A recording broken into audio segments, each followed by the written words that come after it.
আলাইকুম প্রিয় বন্ধুরা, আমরা আজকে থেকে বিসিএস একাডেমিতে প্রতিদিন বিসিএস এর একটা পার্ট নিয়ে আলোচনা করব। বন্ধুরা, সর্বপ্রথম বিসিএস এর সিলেবাস সম্পর্কে একটু দেখব, তারপর আজকের এই টিউটোরিয়ালে বিসিএস এর বাংলা ভাষা ও সাহিত্য সম্পর্কে আলোচনা করব। চলুন তাহলে বন্ধুরা আমরা দেখে আসি আজকের টিউটোরিয়াল। বন্ধুরা, আজকে টিউটোরিয়াল বিসিএস, আমরা বিসিএস এর সিলেবাসটি চাইলে বিসিএস এর ওয়েবসাইট থেকে, বাংলাদেশ কর্ম কমিশনের ওয়েবসাইট থেকে আমরা ডাউনলোড করে নিতে পারি। পিডিএফ ফাইল খুব সুন্দর করে দেওয়া আছে। আমরা লিখবো এখানে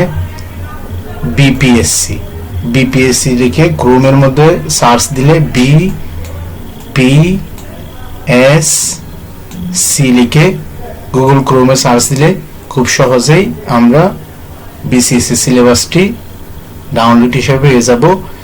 একজন বিসিএস প্রার্থীর আমার দুইবারের বিসিএস দেওয়ার অভিজ্ঞতা থেকে জানতে পারি, কিন্তু দুবারই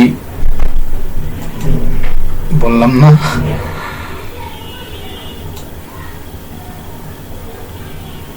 দুইবার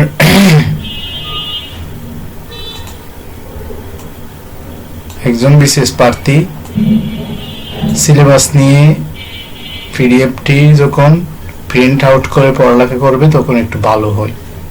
সেজন্য আমরা বিপিএসসি ওয়েবসাইট থেকে সিলেবাসটি ডাউনলোড করে নেব। বিপিএসসি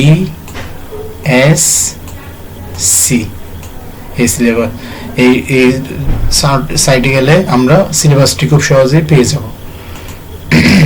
চলুন বন্ধুরা, তাহলে আমরা এবার আমাদের কাঙ্ক্ষিত সেই সিলেবাসটি পর্যালোচনা করি।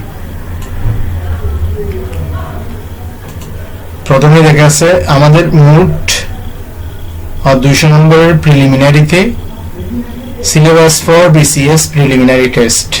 200 নম্বরের প্রিলিমিনারিতে আমাদের 10টি সাবজেক্টের উপর 10টি বিষয়ের উপর পরীক্ষা হয়।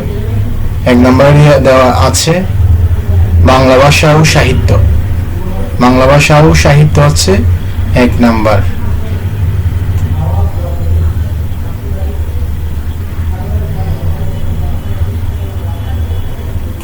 বাংলা ভাষা ও সাহিত্য। দ্বিতীয় number English language and literature. 3 number Bangladesh বিষয়াবলী। 4 নাম্বার আন্তর্জাতিক বিষয়াবলী। 5 নাম্বার ভূগোল, বাংলাদেশ ও বিশ্ব, পরিবেশ ও দুর্যোগ ব্যবস্থাপনা, সাধারণ বিজ্ঞান, কম্পিউটার ও তথ্য প্রযুক্তি, গাণিতিক যুক্তি, মানসিক দক্ষতা, নৈতিকতা, মূল্যবোধ ও সুশাসন। এগুলো 10 বিষয়ের উপর পরীক্ষা হবে। আজকে আমরা বাংলা ভাষা ও সাহিত্যের সিলেবাসটি দেখব। এই টিউটোরিয়ালে বাংলা ভাষা ও সাহিত্যের সিলেবাসটি দেখব শুধুমাত্র।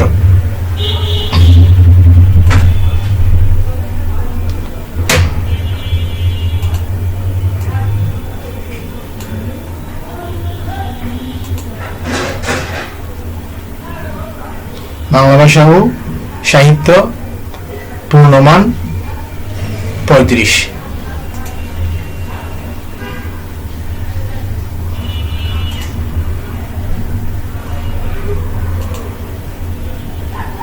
বাংলা ভাষা ও সাহিত্য ভাষাতে 15, শুধু ভাষায় 15। ভাষাতে কি আছে দেখুন বন্ধুরা: প্রয়োগ, অপপ্রয়োগ, বানান ও বাক্য শুদ্ধি, পরিভাষা, সমার্থক ও বিপরীতার্থক শব্দ, ধ্বনি, বর্ণ, শব্দ, পদ, বাক্য, প্রত্যয়, সন্ধি ও সমাস। এই ভাষাতে মানে ব্যাকরণগত প্রশ্ন থেকে, ব্যাকরণ থেকে মূলত 15 মার্কস। তারপরে সাহিত্য।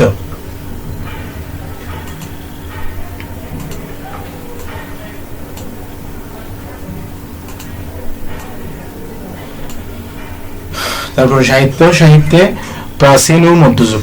বন্ধুরা, আমরা সবাই জানি বাংলা ভাষার বাংলা সাহিত্যের তিনটি যুগ, তবে তিনটি যুগ হলে একটি অন্ধকার যুগ, আমরা সেটা কাউন্ট করি না। প্রাচীন যুগ ও মধ্যযুগ, তিনটি যুগ। 4টি যুগ ভাগ করা হয়েছে। প্রথমে হচ্ছে প্রাচীন ও মধ্যযুগ, আরেকটি হচ্ছে অন্ধকার যুগ। আমরা সবাই জানি অন্ধকার যুগ।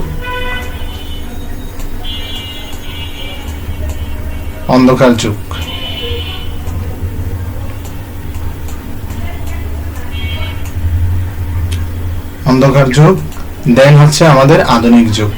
এখানে প্রথমে সাহিত্যের কতে